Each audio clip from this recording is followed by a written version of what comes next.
Melinda, it feels like the cost of failure is smaller for men. So I put you up for a role and you blow it. I think that women often experience the ramifications of getting that wrong much more severely. And by the way, you can totally disagree with me on this. I do. You disagree? I disagree. I think it's more that they doubt themselves, so they're not sure they're going to sponsor this, that, or the other woman. I think businesses move forward very quickly, but I think we doubt ourselves in terms of doing that for other people. From the news team at LinkedIn, I'm Jessi Hempel, and this is Hello Monday. It's our show about work, on our own terms. If you've found yourself here today, you are probably a person who has, at some point in your life, maybe even right now, had to make a big change. Maybe it's a career change or pivot, or maybe it's something that you are trying to change about yourself, to show up differently, to show up as powerful as you actually have the potential to be. Well, today we have a guest who's going to give us some advice on how to do that. We have Melinda French Gates, and that's probably a name you know. Melinda has been one of the most powerful women of our time. But did you know about Melinda that she was actually valedictorian of her high school class? Like, she started out a powerhouse. Did you know she had an incredibly technical education? And that for her first job, she chose between IBM and Microsoft, two of the most important tech companies of the moment. That was the late 80s. Did you know that she spent a lot of her early career building teams inside Microsoft? Did you know that she actually opted out of her career for a brief period to help raise her kids full time? But even when she did that, she knew she was coming back and she prepared for it so that when she did come back, she was ready to start one of the most important philanthropic organizations of our time, the Bill and Melinda Gates Foundation.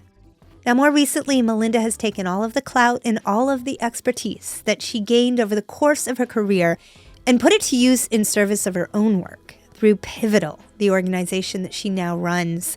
But what I most admire about Melinda is the way that she role models for all of us how to own your power, how to be responsible with it, to be generous with it, and really to come into it. Today, she's going to bring us some solid advice on how we can summon more power for ourselves and put that power into practice in equitable ways.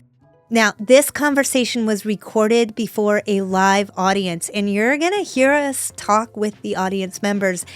I want you to bring your own questions into this conversation, and you may want to take notes because I'm just going to tell you now, it's a really useful one. Okay, let's get into it. When you're making a career transition, I think it's sometimes it can be exciting for sure, but other times it's also very scary. And I think of this, what they call parable of the trapeze, which is if you're a trapeze artist and you see that person swinging, they're holding on the bar, but they have to let go. And then there's a moment they're hanging in space before they grab the next bar, right? Yeah, that's called terror. Yeah, exactly. Yeah. And what I say is, you have to sit in that space. There's a lot to be learned. And yes, what you're going to learn may feel so foreign. It may feel like a new language. So know you're going to be uncomfortable when you start that new career, but it's going to pass. I love that aspect of it, but it's going to pass. It's sitting in this space, trusting that that next bar is going to be there for you to grab. Absolutely. Have you always trusted that? No, it's taken me time, and I've made enough transitions in life, career and otherwise, to realize, I'm going to be okay on the other side. Yeah. Was that something early in your career as you were transitioning into your first job? And as I remember, you actually didn't take your first job offer. It came from IBM. And then you got a second one from Microsoft.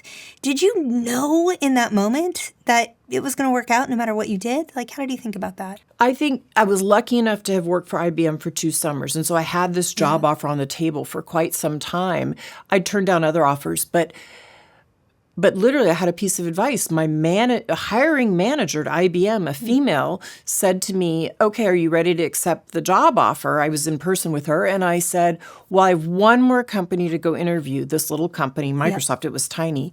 And she said, if they give you an offer, you should take it. And it dumbfounded me. Here's this woman who's supposed to be my manager giving me a piece of career advice. And so when I did get that offer from Microsoft, I really took that to heart. And I thought, this is going to be a bit scary. I didn't know anybody in Seattle. It was moving to the West Coast. But I was so excited about what they were doing. I was like, I want to be part of that.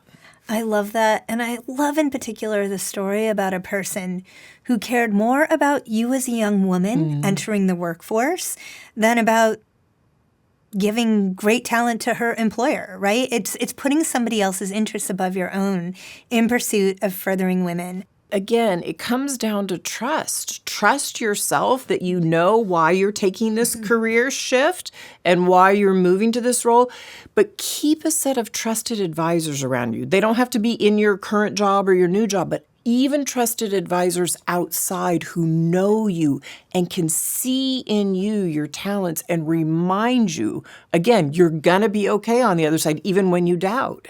I love this idea of trusted advisors. It's sort of like a personal board of directors. Absolutely. So has that board for you shifted over the course of your career, or have there been people who have always been on it?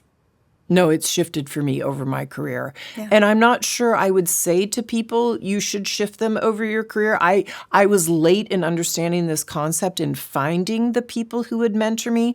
I got lucky and some people showed up. But if you're lucky enough to know who your trusted advisors are early, I would say try and keep them and keep adding to them. I want to talk a little bit more. I want to dig in on this mentorship and sponsorship topic, because you have been, over the course of your career, increasingly more vocal about the need for women in particular to go and find sponsors. Elementary question, but what is the difference here and what's important about a sponsor in particular? So I think the difference of a mentor and a sponsor is a mentor is absolutely somebody who's coaching you, giving you advice, telling you when you made a mistake, saying, okay, you did this great, but do this, add this to what you're doing. That's a mentor.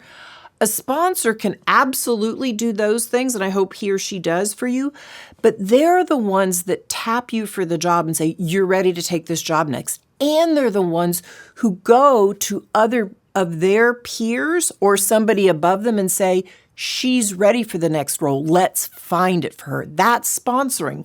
That's saying this person can do this job. You may not know it yet or have seen it. Let's find her a role. It's somebody putting their reputation on the line on your behalf, right? Absolutely. So that's a big ask.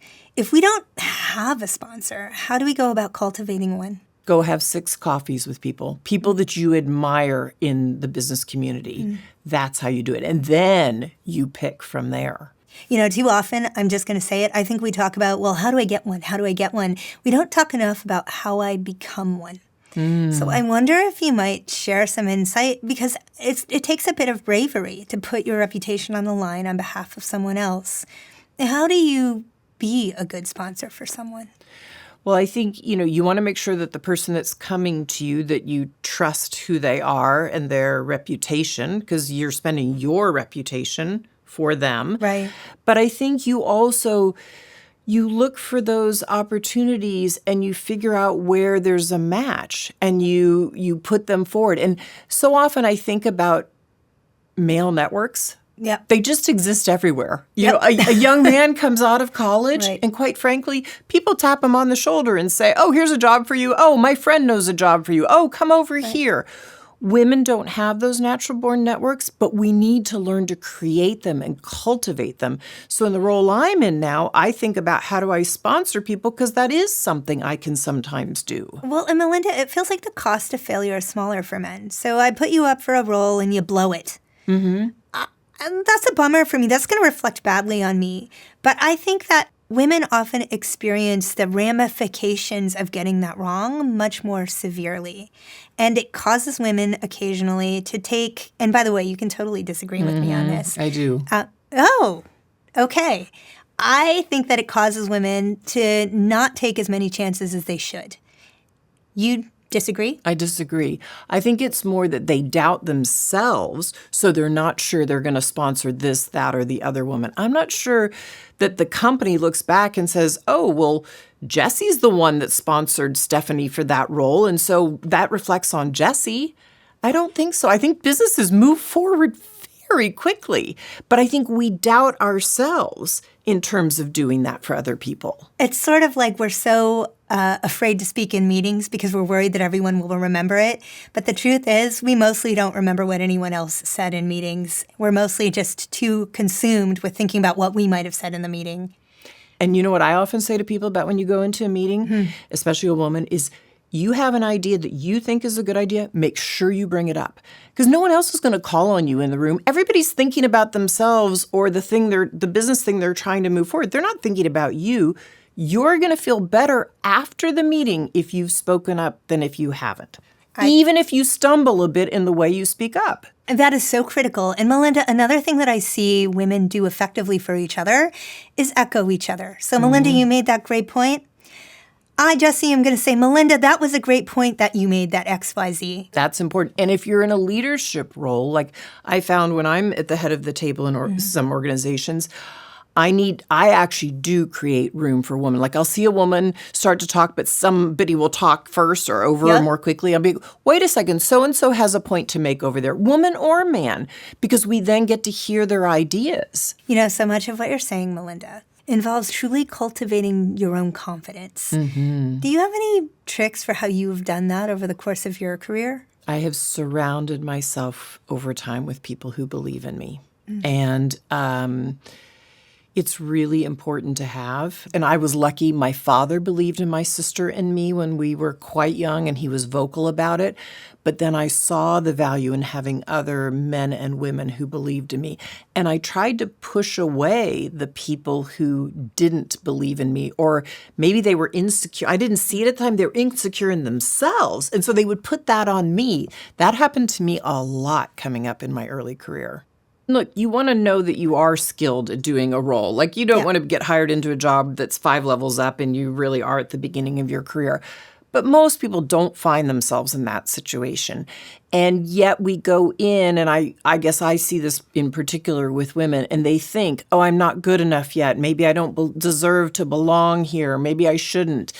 And the truth is, no, they saw something in you that maybe you're not even remembering right now, because now that you're swimming in the pool and everything feels foreign, you feel like, how did I get this job? But that employer saw something in you.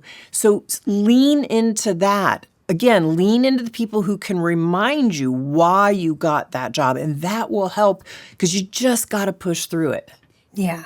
And that's so critical. Well, listen, I want to bring some folks into the conversation. This question comes to us from Neha in Maryland, close by. What have been some of the most important lessons you've learned about balancing personal growth with the responsibility of leading others? Well, I think you have to do both. I mean, if you're not learning and growing yourself, how can you possibly expect those around you to learn and grow? And one of the things I had to learn myself as I moved up was not to be afraid to ask people questions. They're gonna have more talent, more expertise in their domains. And I also learned to role model that. So in meetings, I would ask a question. I'd say, I don't really understand that fully. Or I feel like I came into this meeting thinking one thing, but you're starting to change my mind. Tell me more. What is it I'm not seeing here? And when you role model that for people, it is so powerful for them too. That is so powerful, Melinda, because it gives permission to people in the room not to have to know an answer. Exactly. And that is how people actually learn. Exactly. Right? One of the things I learned from Brene Brown early on, actually she came and was at the foundation doing some business coaching, and she said, you're going to squander all the good ideas. Like you have amazing talent in this organization, but you're going to squander the good ideas if they think when they come into the room that you all are absolutely certain about everything. She said, make room for them to bring their ideas forward, even though you may only do 1 or 2, but cultivate that and role model that. It's so important. I think it probably plays into authenticity and trust in some way too, right? Like I feel, this might be wrong, but I feel like I'm more willing to trust people who are willing to admit when they don't know something. Absolutely. Yeah. So I want to talk a little bit about the role of equity and economic power in shaping the future of work. How do we work toward more equitable organizations, regardless of what global language is going on at any given moment? How do we keep equity at the center of our work? Well, I think you look around in your organization and you say, does my management team look like society today or not? And if it doesn't, then, what can I specifically do to make sure that it starts to? Or what can I ask my manager to do? Because our workplaces should look like society, not just the bubble in which we live, Right. but in society writ large. And that will make a difference in whatever goal you have, whatever product you're bringing forward, because then more people will ultimately want that. Quite frankly, having a workforce that mirrors society maximizes your economic opportunity. We have study after study that shows that. That's right. What suggestions do you have for overcoming gender bias? Just a little question there. Just a very small question. Well, look, I think we all have bias of some sort in us. And the first thing to do is to try and look and admit where you have your own bias, because that is the truth. We all have some bias. But then it's also, again, if you're in a meeting, how do you make room for the other people at the table that maybe aren't naturally called on because senior management likes to call on the more senior people or likes to call on one type of person, right? How do we all collectively make space for others? To me, that's the only way we're going to break down gender bias. I love that. And it goes back to what we were talking about earlier. Specific things that you can do in your place of work right now. I mean, it feels often like this massive topic. It is a massive topic, but what it boils down to is the choice you make in the meeting that you're in to echo your colleagues' words or to reach and find that scary place where you're going to speak and say your idea out loud. Exactly. Right? Exactly. I'm going to move to a couple more member questions. This one comes from Dina Dubinsky, who's in Texas. What advice do you give women who've left the workforce for more than a year to take care of little ones, and now they're looking to get back in? You have done this yourself. I did.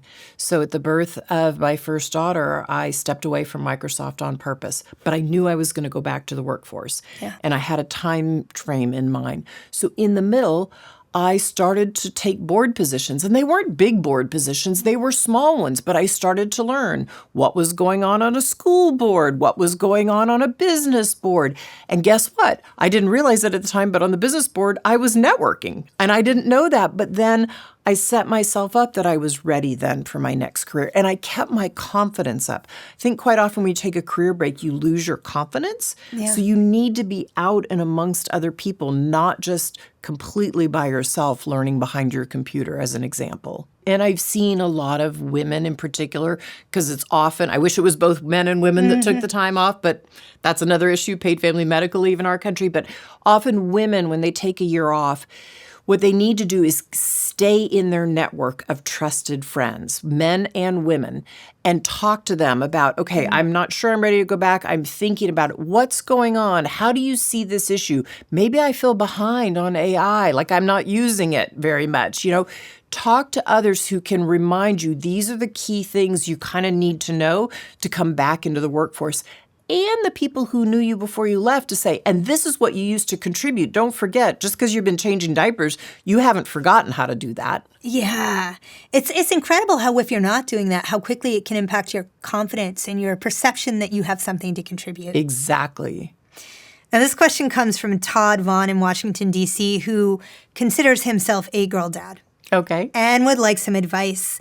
What advice do you give us girl dads to inspire those girls to meet challenges that they encounter? I would say a couple of things. One is encourage them to play sports, any sport. Encourage them to play sport because they learn something about failing in sports, stepping out of bounds and it's okay and the ball comes back in. Encourage them in sports. Remind them constantly that their mindset matters and that they can be anything. When a girl has her dad's support and it's sincere support and she sees herself through his eyes, she can soar in any career. I love that. I love bringing your attention to that. The sports piece, I'd love to know what makes sports so important. It is the only correlation we can find for female CEOs in terms of how they got there, what the correlation between them is, they all played sports. Not all of them, but most of them played sport. And I do think it's that quick failing, and then the game moves on. You may have missed the shot on basketball. You may have stepped out. You may have bumped somebody and, ooh, you're in the penalty box. Okay, so what? Then the game goes on and you keep going. But you also start to learn, again, what you're good at. You learn how to do teamwork, right? If you're on a team sport. I was going to say, it feels to me also that ability to both collaborate and to compete while collaborating with your teammates feels pretty fundamental. Definitely. And I think sometimes we don't teach females that it is okay to compete and to have ambition for yourself and your team, right? I love to hear you own the word ambition. Of course women should be ambitious. Of course they should. Otherwise, they're setting their sights, they're shooting too low. We teach boys to be ambitious. Of course girls should be ambitious. Yes, I hear that. Okay, so this question comes from Alejandra in Mexico City. What are the most effective strategies for women to use if they really want to get ahead when they're in organizations that are not just dominated by men, but mostly men in their physical space? Find the men that believe in you and that will mentor you and sponsor you, and ask them, stand up for me in a meeting, call on me in a meeting, make sure my point gets re-echoed. There are so many good men out there. Yes, there are a lot of men in some careers that aren't great, but there are so many good men, and sometimes they need to know what's a specific way I can help you. I'm so glad that you said that, because I think too often when we're looking at the challenges that arise because of a system that is dominated by men, we accidentally jump and blame men rather than looking for the allies in the men and women that surround us that can help us break through that system. And we will never break through if we don't have more male allies, and there are many out there. We will not change the system. That's just the truth. Yeah. Okay, here is a question on creating opportunities for women that comes from Vanessa in New Jersey. What are the most effective ways that leaders can create sustainable opportunities for women in underrepresented professionals beyond mentorship? And I just want to say, Melinda, this is swimming in waters we've been swimming in for the last hour. So much of our conversation is about how to create opportunities. We have talked about mentorship. We've talked about sponsorship. What are other things we can be doing? You can invest in women's businesses. Love that. You can invest in VCs who are investing in women or people of color's business. You know, less than 2% of funding goes there right now. And so having women's ideas come into society, we need to actually invest in them so that other investors will see them and will come into. And we don't often talk about that. That's huge. Actually putting money behind ideas. Definitely. And maybe you're not a person with money, but whatever tools you have, using those tools to support giving women's ideas audience a stage is critical. Definitely. And if you have in your community, if you have somebody like-minded from you who's running for office, like a state house seat, there's 7,000 of them around the nation. Those are really important seats for creating policy in your state. You can give $100 to a woman or a man, but if whoever's like-minded in your values, get them in your legislature, because guess what? They may pass the paid family medical leave that your state doesn't yet have, but 13 others do. Or better yet, you could think about running yourself. Absolutely. Right? So for our final question, I want to talk about risks. And I wanted to bring this back to you, Melinda. I want you to think about the long arc of your career and share with us, it seems like you've taken so many risks. What was a particularly, dare I say, the most scary risk you took? I have taken a fair number of risks along the way. The scariest risk I took was actually last year, was leaving the foundation. You know, I created an institution 25 years ago. I'm so proud of it. Continue to be proud, but it's in good hands. Great CEO, great board. I helped put the board in place. But to then step out completely on my own, that's a big risk. But you know what? I'm also really excited about it. And I've got the people around me, my trusted set of leaders that will help me move forward in the work that I want to move forward in. Okay, so to go back to your trapeze analogy, you swing up, you let go of that bar, you hang in the air. You're a year past that risk. Have you felt the other bar yet, or are you hanging in the air? I'm still hanging in the air. I'm still in transition, right? And the world as we know it is changing extraordinarily quickly, geopolitically, from AI. So I need to stay in this space a bit longer, honestly, to figure out what exactly is the next bar. But as I do that, I am learning from people around me. I'm going out on learning tours. I'm asking people. I'm trying to, figure out, meet the times where they are. And it's scary, but it's also exciting. Melinda, it's not lost on me that so much of your advice has to do with going out and looking for trusted people who are right around you, who are either role modeling what you hope to learn to do, or in a place where they can help you see something that you can't see. Did you just naturally cultivate those kinds of relationships, or did you learn to do that at some point? I think I realized that I felt better when I did that. So I felt at Microsoft, which was my first career, it was a very, male-dominated environment. And I felt very lonely and alone. And it wasn't till I went and cultivated other people in the company that I realized, oh, I'm not alone. There are other men and women that feel this way. And if I can be authentic with them and them authentic with me, then I can learn more and advance myself and maybe even eventually help them a bit.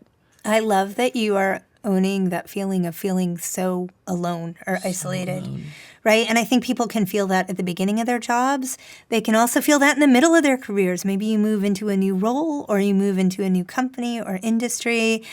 Why is it so difficult when you're feeling that aloneness to broker those relationships? I think because when we are alone, we're not meant to be alone as human beings. Like, I'm actually an introvert. I'm right on the line, introvert, extrovert. I'm an introvert. But I would just say we as human beings aren't meant to be alone. And so I think if we spend too much time alone, I'm doing this gesture, we fall back. We sort of have doubt or anxiety. Everybody has some doubt and anxiety if we're honest. But if you can remember, I tell people just lean forward a little bit. Lean forward into some trusted relationship. That will help you lean forward into another one or maybe even a third one that's a new one. Yeah. We need each other. We need each other. do. And we often think we don't, but we do. That was our live conversation with Melinda French Gates. Now, if you want the extended version, check the show notes. If you are a LinkedIn Premium member, you can watch the whole thing. Regardless, there is so much to take away from today's conversation, right? Like, first of all, this idea of a board of directors. And yes, that's my term, not Melinda's term, but the idea is the same. Surround yourself with people you trust and ask for their advice constantly at every turn. Keep them close, don't let go of them, but add to that board of directors over time. They will always help you steer in the right direction. Second, find a sponsor. Be a sponsor. And when we're talking sponsor here, that's a different thing than a mentor, right? The sponsor is the person who's going to speak your name in a room when you are not in the room. And that is critical. And here's the thing, you need to lock that down, right? If you suspect someone may be that for you, have the confidence and the courage to talk to them about it. Ask them about it. And even more important, no matter where you are on your career journey, no matter how close to the beginning, keep in mind that you can be a sponsor for someone else and ask yourself how you're doing it. And finally, don't be afraid to admit it when you don't know something. Ask for clarification. You get the secondary benefit there of coming across as more vulnerable and therefore more authentic. It really is a win-win, even though it feels a little scary in the moment. Now we're going to talk about today's advice. I'm sure you have a lot of advice that you would add to what Melinda has to offer at office hours. So I hope you'll come and join us. We meet every Wednesday afternoon at 3 p.m. Eastern. Go to the LinkedIn news page to find us, or you can check the show notes for a link. And as always, if this episode meant something to you, I hope you'll share it with somebody who needs it. We're going to be right back here in the studio next Monday. Thank you for joining us, and I'll see you then.